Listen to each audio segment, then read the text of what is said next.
Hi, look, how you been? Look, right? Mhm. Yeah. Yes. Okay, that's great. And how you guys doing now? Hmm. So you got my email directly, or you got the personal email? You got that from my personal email, or the iOS email? Which one do you receive? I think I got it from the iOS email. No, not my personal email at first. No. No, it's okay. I will make sure to send by my iOS email then. Okay. So how you guys doing? Look, how you been? I'm pretty good. How are you? Okay, so how was our meeting face to face last week? Hmm. How was that? You guys prefer to have this type of hybrid meeting, right? We see each other face to face and we work together on the uh Zoom here too, right? Hmm. So how was your written response? Some of you have not submit that. You have problem of submitting the written response number one. You can have problem. I had a problem. It said like it couldn't upload the assignment, but I hadn't tried to upload anything yet. So I contacted IT and they didn't really know what was up either. So that was a little strange. I haven't done the second one yet though. So I'm hoping I won't have the same issue that I did with the first one. Hmm. So up to now you could not upload. I Yeah, still like it still says it won't accept any submission, which that might be because it's technically late now, but No, it looks the same as it did before, like it won't. It said I if can't upload submission. And I yeah, tried in about 8 different formats and it wouldn't accept any of them. yeah, I don't Brandon, know why. Brandon. yeah, same thing. I posted a screenshot of it in the chat. Yeah, I got the same thing from the Turnitin plugin. It just says cannot upload submission. It's pretty strange. I don't know. So if you have problem, just email directly to me. Okay, Hmm. email to my iOS email. Okay, so that I can check it. So, but at least three of you, right? I have seen three of you could upload, right? Amber, right? Amber, Emily, and who else? Jessica, right? Oh no. Who else?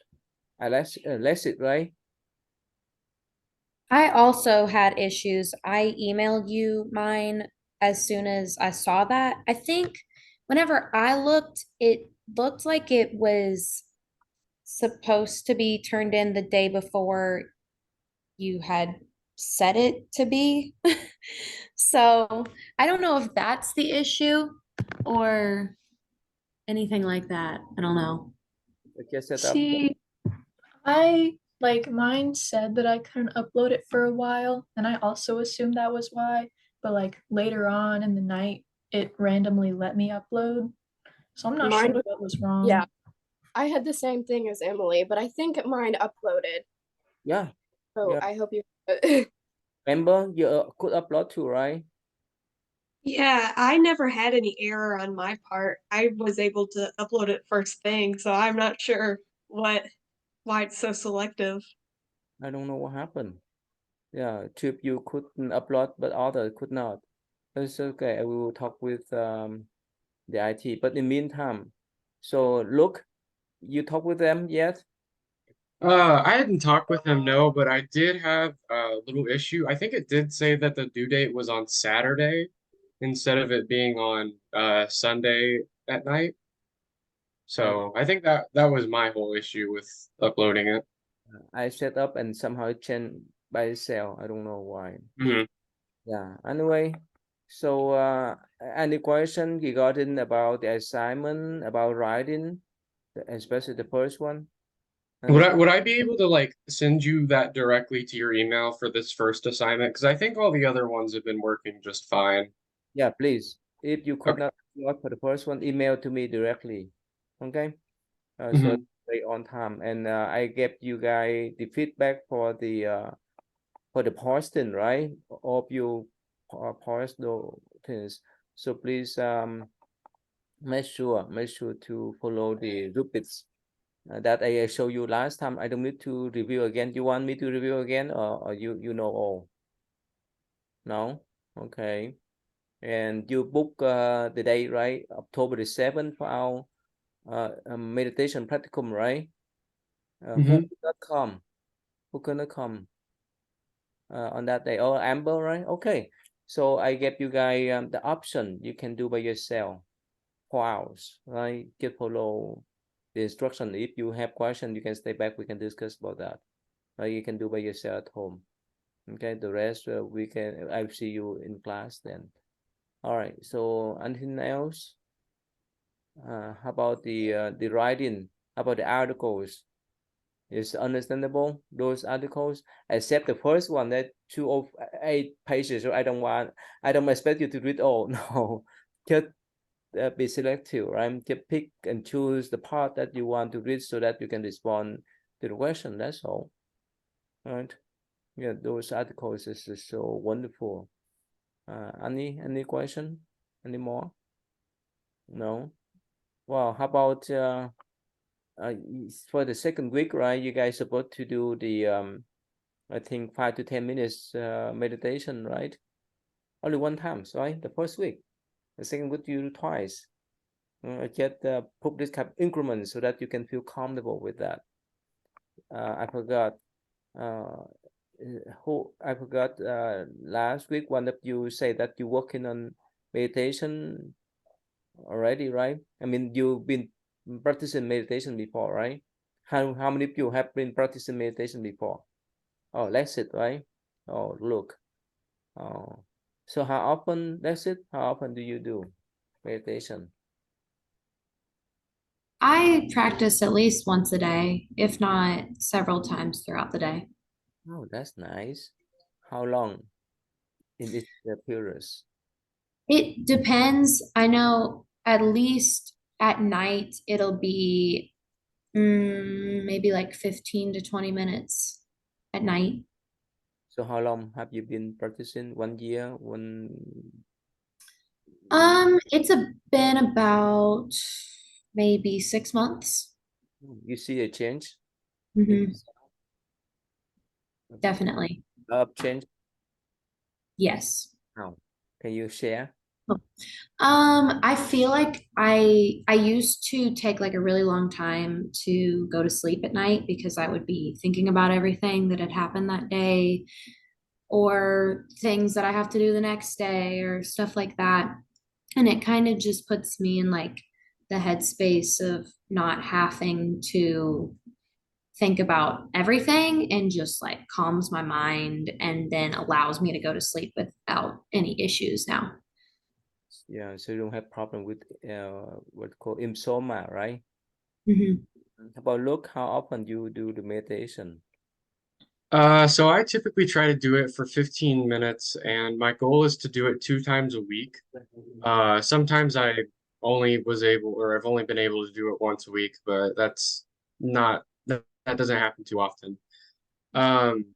I've been doing it ever since I had Spanish 3, which was in 12th grade. That's kind of when I was introduced to the whole mindfulness, because on Mondays we would have like a little mindfulness session. We'd have 10 minutes to where we would just she'd pull up like a little mindfulness guide video and we would just go through that. And ever since, I think it's had like really positive effects on just my focus and concentration and just being able to think proactively. So my goal is again to do it 2 times a day, 15 minutes, and I've been doing it since. So you do twice per day? Or no, I'm sorry, not twice per day, not twice per day. I'm sorry. It's 2 times a week. My bad. Okay. Well, Brandon, you do every day, Brandon? I've done it here and there. My therapist is really into it. So sometimes we'll do like just like guided meditation. It helps with some of the things I'm going through in addition to, the cognitive behavior therapy. So we've done it a few snippets here and there in our sessions before. How about others? You have not done this the first time, right? First time you learn, first time you try to practice, right? Amber, have you tried yet for this week?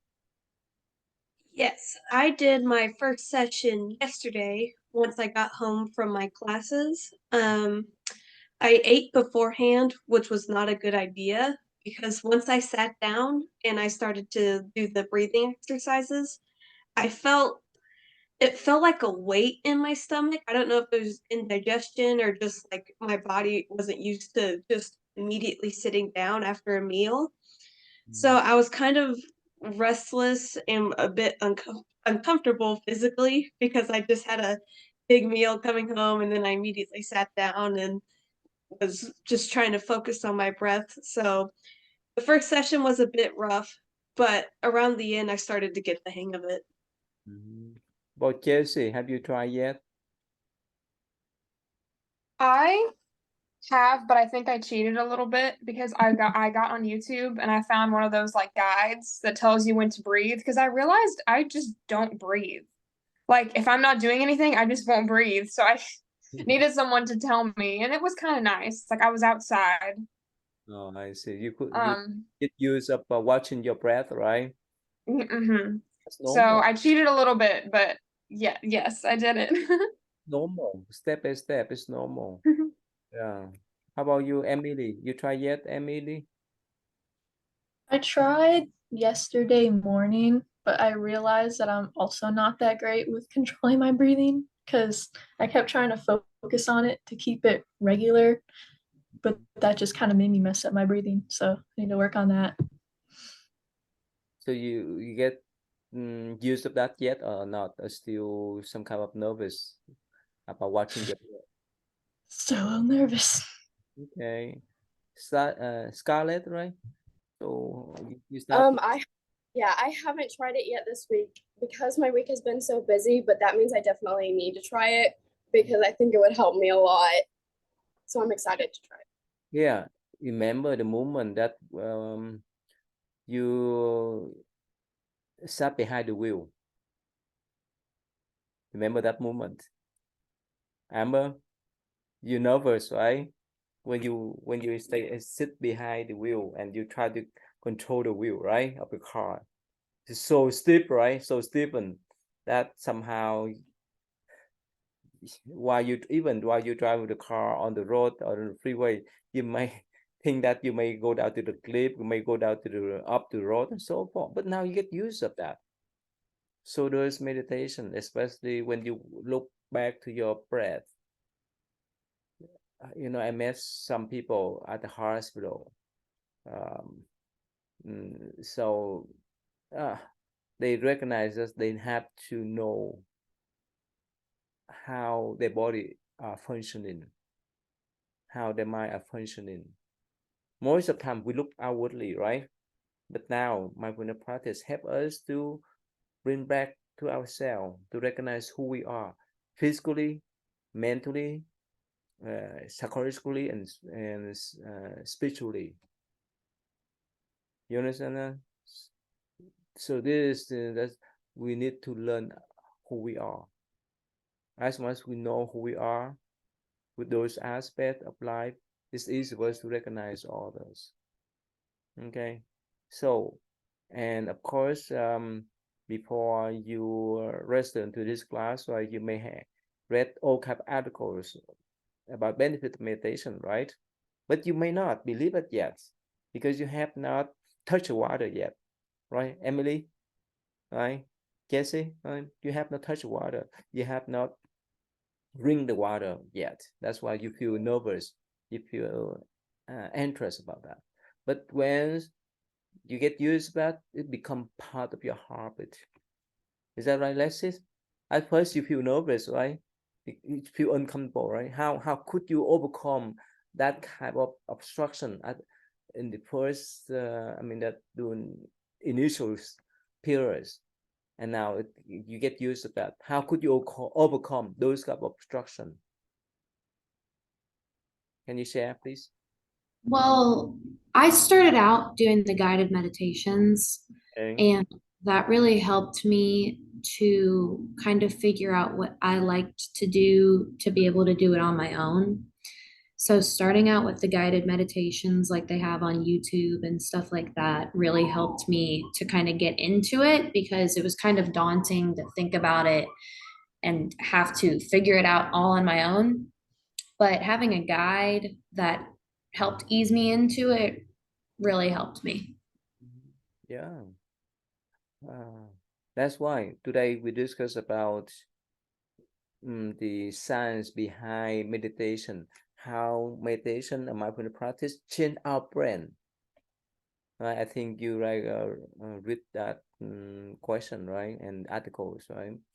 It change the shape of our brain. It changed what we call neuroplasticity. All kind of research or study have done to prove that type of practice affect to our own brains. Okay, so let's go back here since we have 3 questions. All right, let me share with you the question here for this week. The format is that yeah, I pick up this question from the articles here.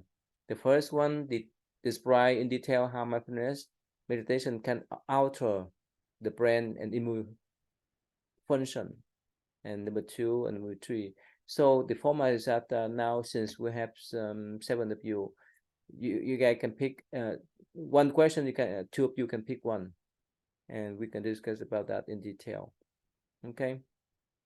So I think actually I expect you guys to read those articles before we come to the class, to the meeting section, so that we can discuss further in detail. So that you can be ready to write the articles about, or you can write the written response about those questions. Okay. All right. So yeah. So number 1, I need 2 students. I mean, the 2 of you for each question. Of course, we have 7 here, so you can pick up. I mean, that one question we may have 3. That's okay too. Yes, Amber, what do you want to say, Amber? Oh, I was just offering to answer the first question if And you no one else wanted to answer that one. Thank you. Can you type your name? I mean, that put the question that you want to respond nearby your name when you log in, right? When you log in with your name, Amber, parenthesis, I mean, that hyphen and the number of the question you want to discuss about. Okay. All right, thank you. Yeah. Okay. So let me know. Let me know, are you ready?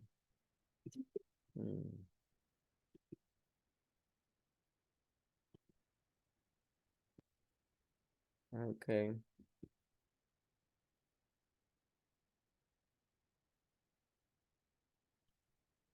Yeah. So 3 questions. So you pick up one of those 3 questions. So let's see. Who like to do number 1? No, type Amber, type number 1 on the screen with you, with your name. You know how? Oh, is it on the actual document? No, here. I will show you here. I will let's see here. Like for example, if you want to do from question 1, so you put Q1. You see that, Amber? Oh yeah. All right, Otto, please. I need one more student on question 1.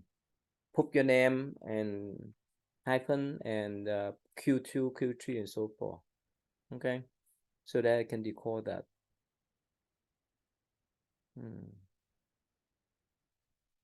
Oh, good. So number 1 is okay. How about number 2? Who would like to do number 2? Number 2 feel long. Yeah.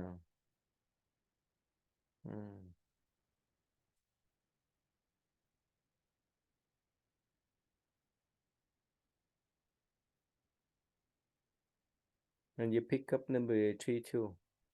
All right.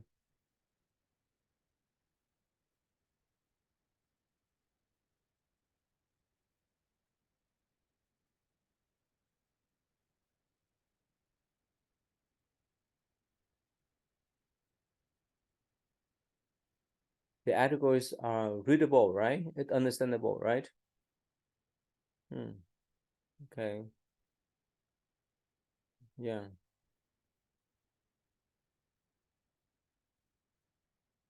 So we will follow this kind of format whenever we have the meeting session. Okay, so when you log in the Zoom, so be ready for the question that you want to discuss about. So that's a format. After you discuss, I give you some of input about those questions and respond. Okay.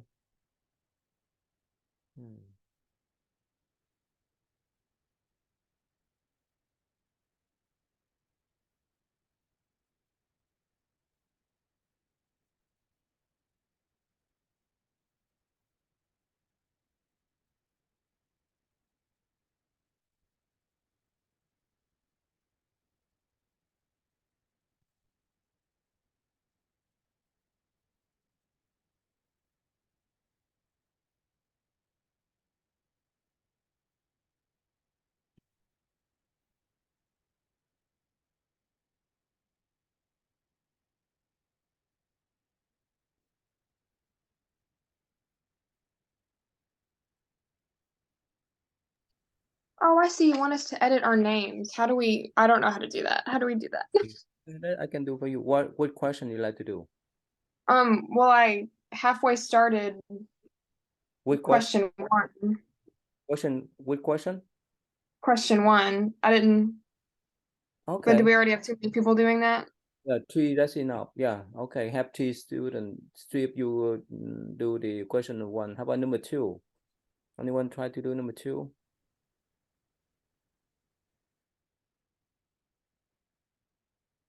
Yeah, Brendan, Alexis, number 3. We have Emily and Scarlett. You want to try number 3? Is that number 2? It's feel tough. Yeah, I can do that. I just don't know how to change my name. Oh, you don't know how? Okay. Mm. You see rename there? Type on rename and put Q2. That's all. You see, I renamed. Doing it. The issue. I'm doing it on my iPad. I think it might be a little different because there's no rename option. All right, let's start with Look. Can you share what you understand about how meditation change the brain? Then go ahead, Look. If you like, I can give you the cohorts. If you want to share anything, it's up to you. I can give you guys the cohorts. Go ahead, Look.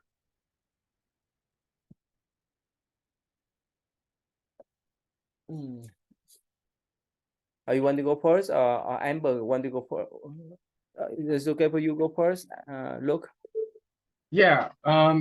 So with how mindfulness and meditation is able to alter the brain and its immune functions, the main thing that I found was at the very beginning, it does say that various forms, like there's a whole bunch of different forms of just mindfulness and meditation. And each of those forms has a significant impact on both how it alters the brain and its immune functions. How meditation affect to the brain then? Can you be specific?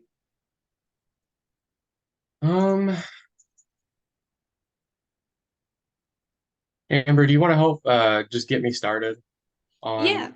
So one of the things that the scientists found in their experiment was that the experimental group that was participating in the meditation, they were found to have more activity in their left anterior part of the brain than the control group who didn't participate in any meditation, and there was just more positive effects noted and induced with the group who meditated.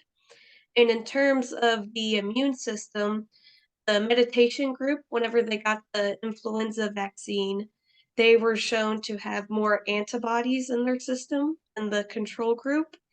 And I believe there was and I believe there was one other thing that they noted, but yeah, with the meditation, it was just more, yeah, they had less anxiety, that meditation group. While the control group just had a normal amount of anxiety noted. So with meditation, it has been scientifically proven to have more positive feelings or have more positive emotions experience with the group who meditated, and their immune system was so much better than the group who did not meditate, and their brain chemistry just what has improved after weeks of meditation compared to people who do not meditate. Okay. Okay, Jesse, you want to add more? Thank you, Amber. Goodness, they stole a lot from me. I remember like going back to last week, it talked about how the parts of your brain, people that meditated for I think it was 15 minutes a day, the parts of their brain responsible for I think it was empathy and compassion had grown in comparison to those who didn't. You just remember that. That's all. Huh? Sorry, Only- they took everything that I read about this week, so I had to steal something from last week. Okay. And you guys know the names of the part of our brain that affect that? Oh, that I don't remember. No. Isn't it the frontal lobe? Or am I thinking of something else? Look, you recognize only part of our brain that were affected by meditation in the positive way.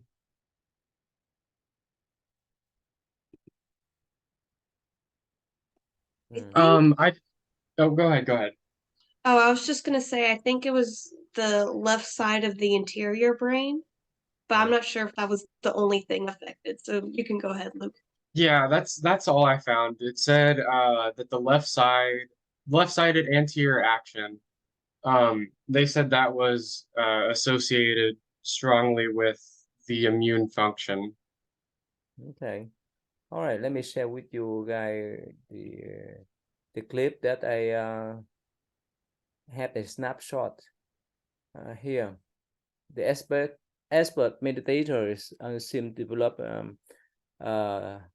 in the cortex that where we have the most sophisticated mental ability.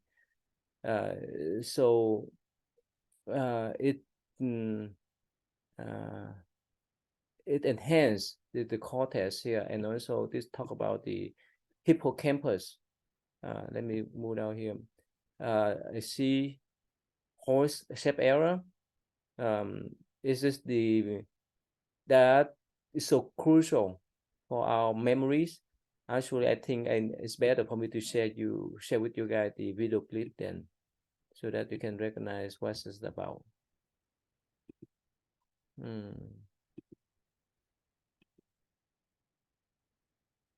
Only 2.5 minutes or so. Researchers have known for decades that meditation can improve someone's physical and mental health. It can relieve stress, lower blood pressure, and lift someone's mood. But only in the last 10 years have neuroscientists taken a serious look at the changes in brain structure underlying some of meditation's benefits. Like everything else we do, meditation rewires our neural circuits, pruning away the least used connections and strengthening the ones we exercise most. Studies looking for signs of these changes usually focus on mindfulness meditation, which challenges people to keep their attention fixed on their thoughts and sensations in the present moment. Scientists acknowledge that many of these studies are small and not ideally designed, but at this point, researchers have gathered enough evidence to be confident that their findings are not just flukes. Experiments suggest that Buddhist monks have really robust connections between scattered regions of their brains, which allows for more synchronized communication. Expert meditators also seem to develop an especially wrinkly cortex, the brain's outer layer. We depend on the cortex for many of our most sophisticated mental abilities, like abstract thought and introspection. Several studies have confirmed that meditation can increase the volume and density of the hippocampus, a seahorse-shaped area of the brain in the middle of the skull that is absolutely crucial for memory. And although areas of the brain responsible for sustaining attention usually shrink as we age, meditation counteracts this decay. An increasing number of studies show that meditating for as little as 12 to 20 minutes a day for several weeks can sharpen the mind.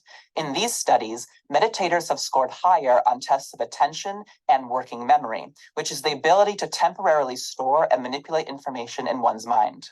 Some lifelong meditators in their 50s and 60s can even outperform 20-somethings on tests of visual attention. So if you're interested in trying meditation, you should probably start as soon as possible. Okay, here you see on the right side, this is if you type on mindfulness, brain benefit, or mindfulness and neuroplasticity, you see all kind of information on the YouTube now for you to know. So again, another video clip, it mentioned about the front cortex here. It may slow down, prevent the age-related thing of the frontal cortex. That's what teacher mentioned about. And when they get older, here, right, the gray area of is for 50 or 40-year-old non-meditators, and for the 40 or 50-year-old meditators, the gray matter is similar as the 20 to 30-year-old meditators. So this is all kind of information. I can give you the link for that video clip because we don't have time.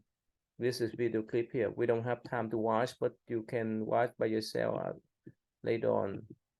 Let me give you guys in the chat here the link here. You can watch later on. We don't have time to.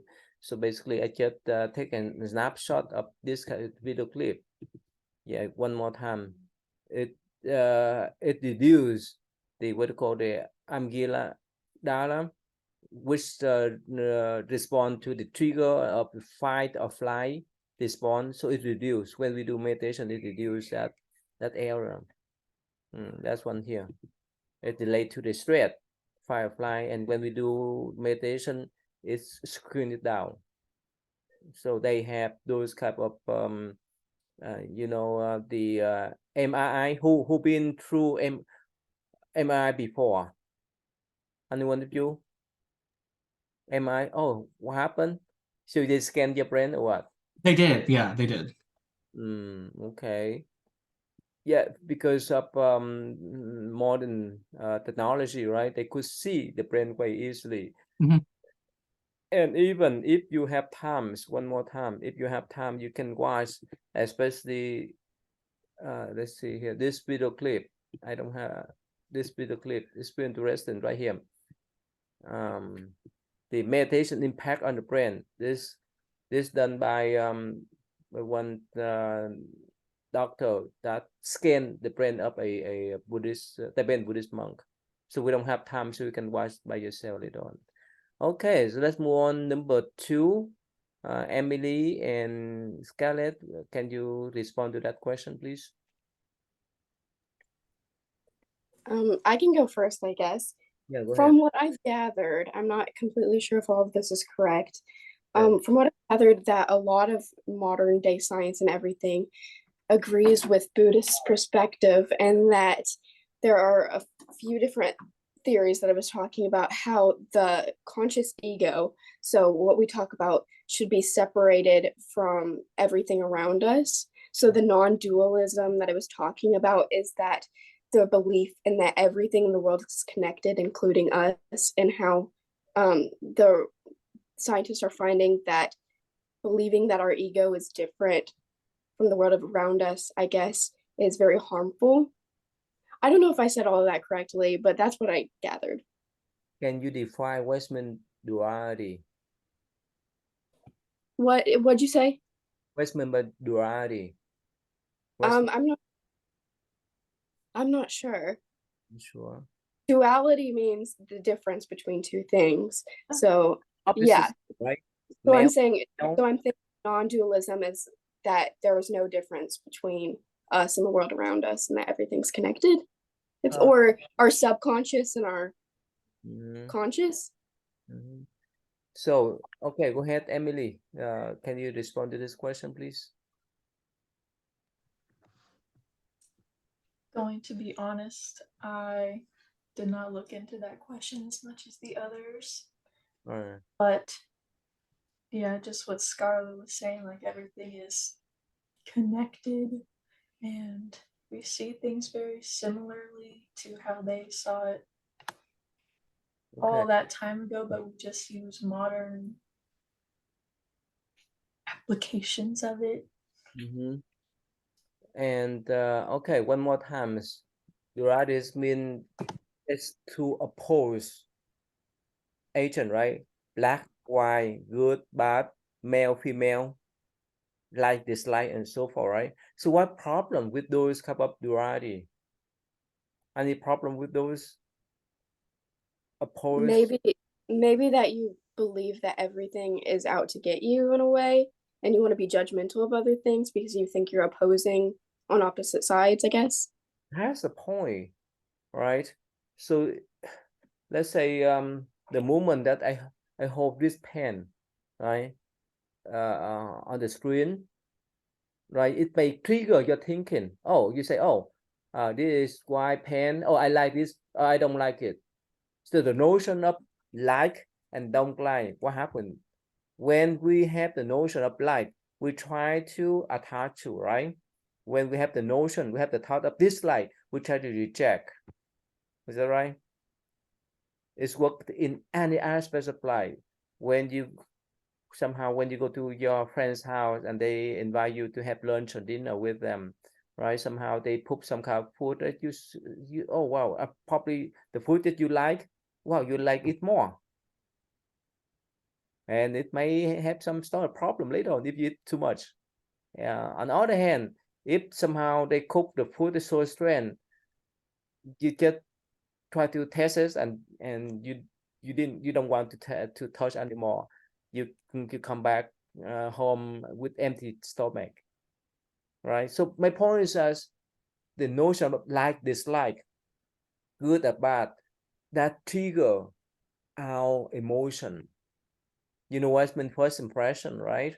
When you see people, when you see other students around the campus at first time, oh, you say, oh, okay, I like that lady, I like that gentleman, so I don't like, and so forth. With that kind of like, dislike, it raise all kind of emotion towards.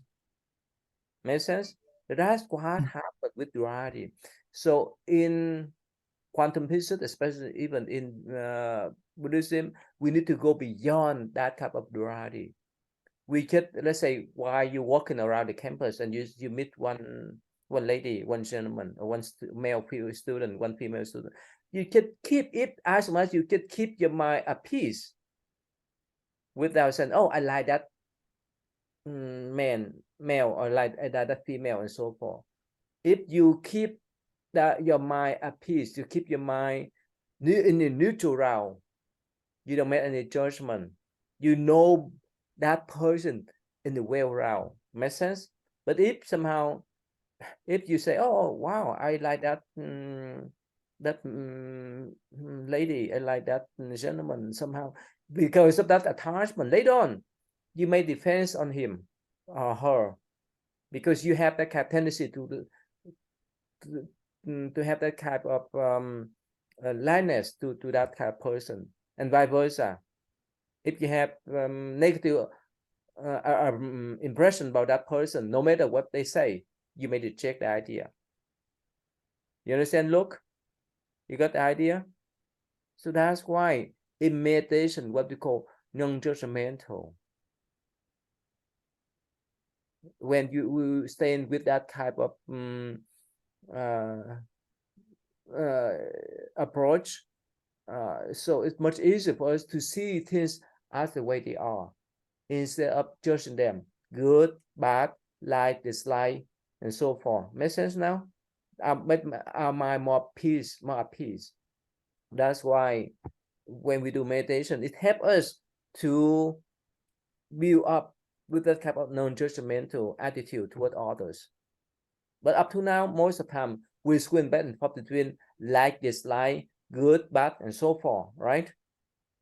No matter who we meet to, no matter what kind of food we consume, no matter what kind of car we drive in, we well, you can say we were born and we were trained those type of duality are judgmental thoughts.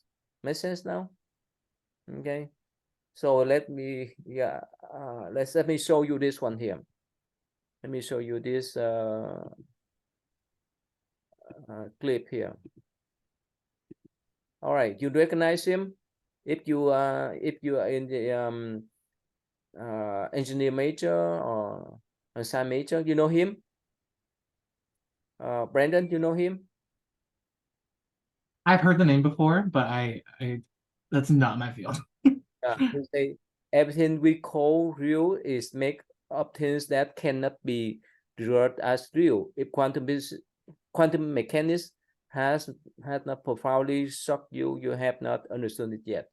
And that's one of the things that when we break down to level of articles, what they call it, nationality is related to what would I say?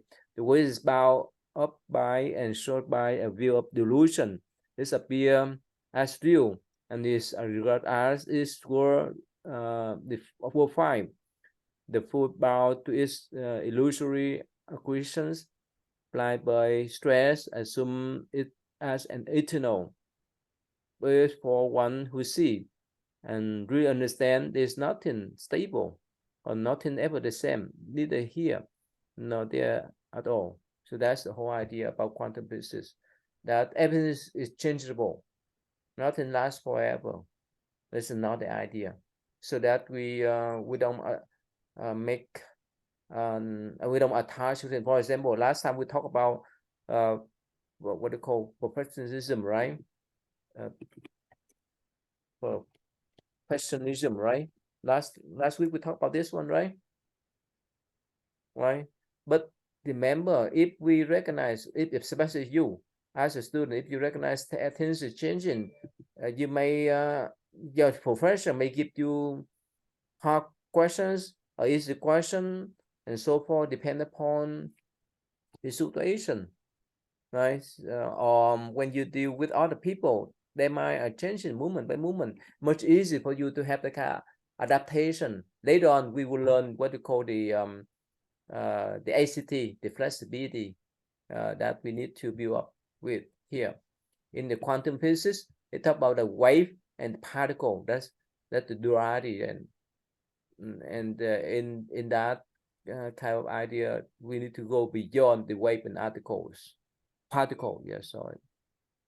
Yes, it's the two quantum physics here. Okay, let's see here.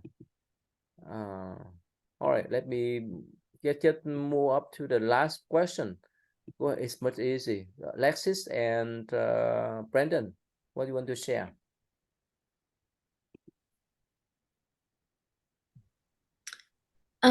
Okay, so the question is explain the levels of mindfulness's characteristics.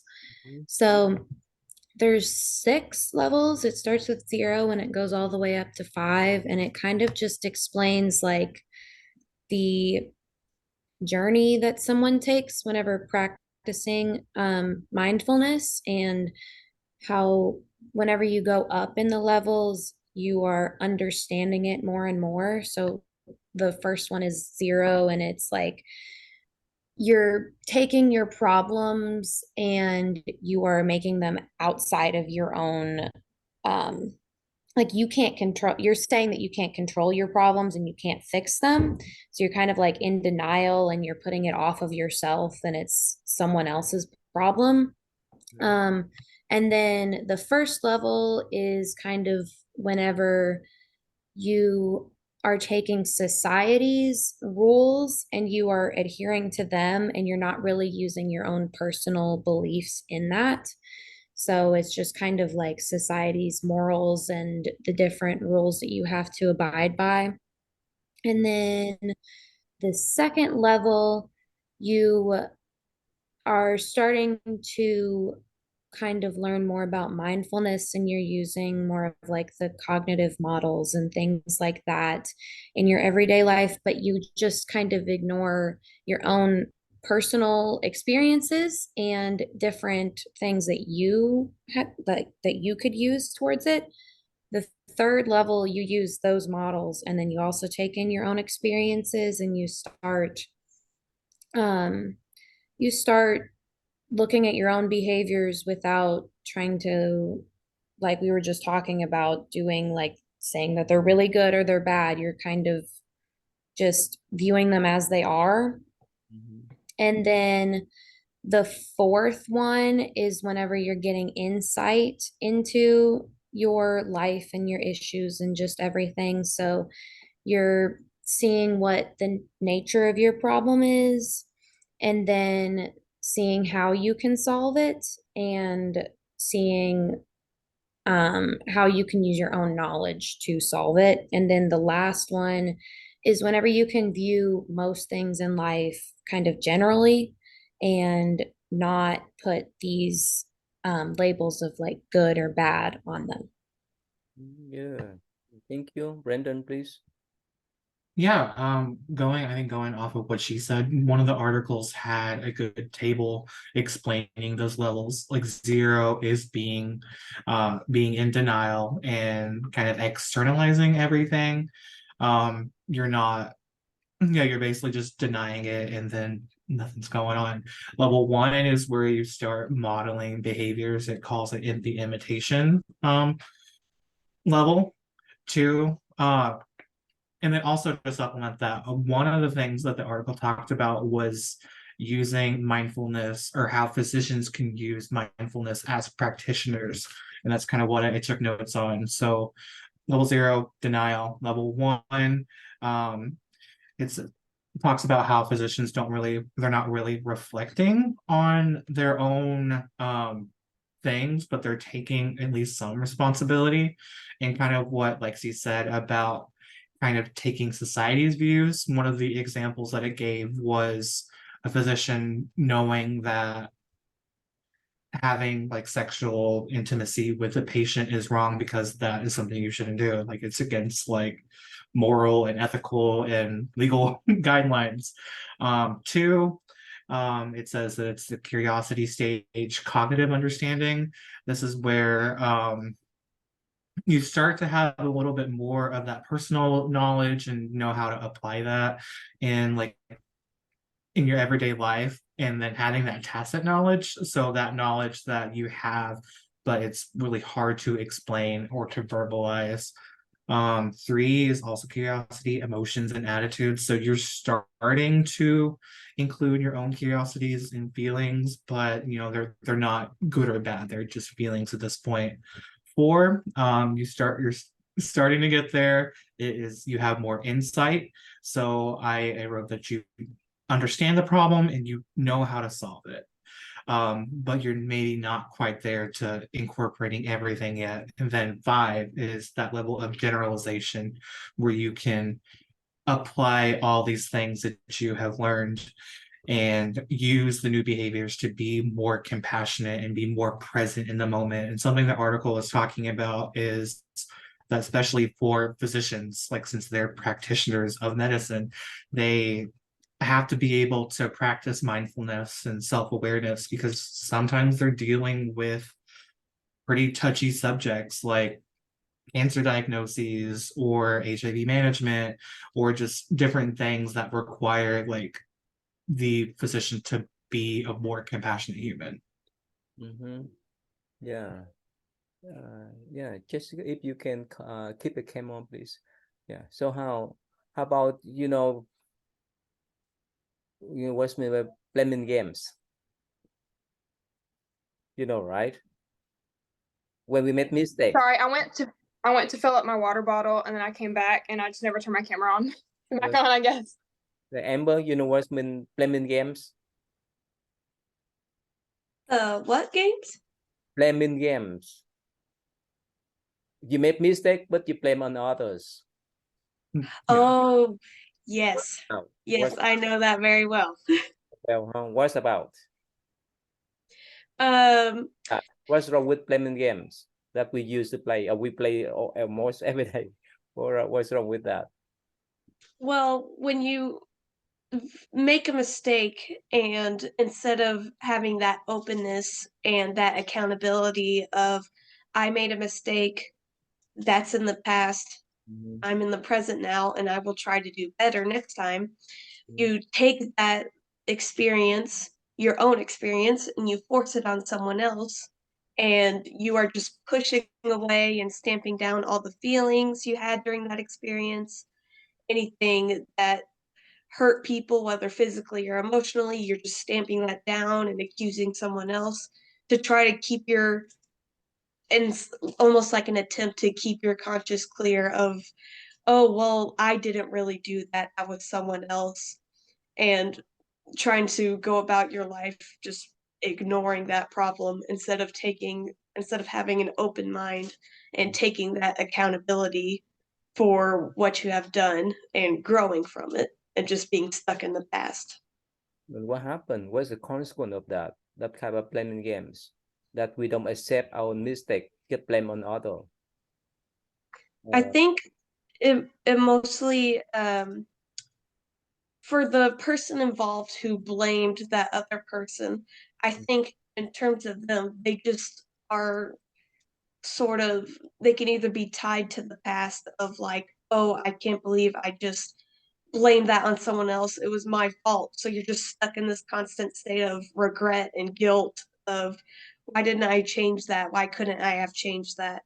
While the other people who you blamed, they're hurt now because you pushed those feelings you had or that mistake on someone else. So everyone is just stuck in this constant state of guilt, shame, and just stuck in this negative mindset of the past. Okay, how about you, Emily? What do you think? What's the problem? What's the consequence if we blame on other people about our mistake? We don't take accountability for the mistakes. What That is the most important thing. You have to take accountability for the mistakes that you make. Because if you blame it on other people, then you're not focusing on improving yourself. That's the point. We would not improve ourselves if we don't accept our mistake. We may do that kind of mistake again, right? We may commit that mistake again. That's the consequence, and it's just keep going. All right, so let me show you guys, yeah, about the article that talk about the step. Sorry, the step that we need to see. So, okay, here. All right, the now, right, and externalization, right? We did it now. That's not my problem.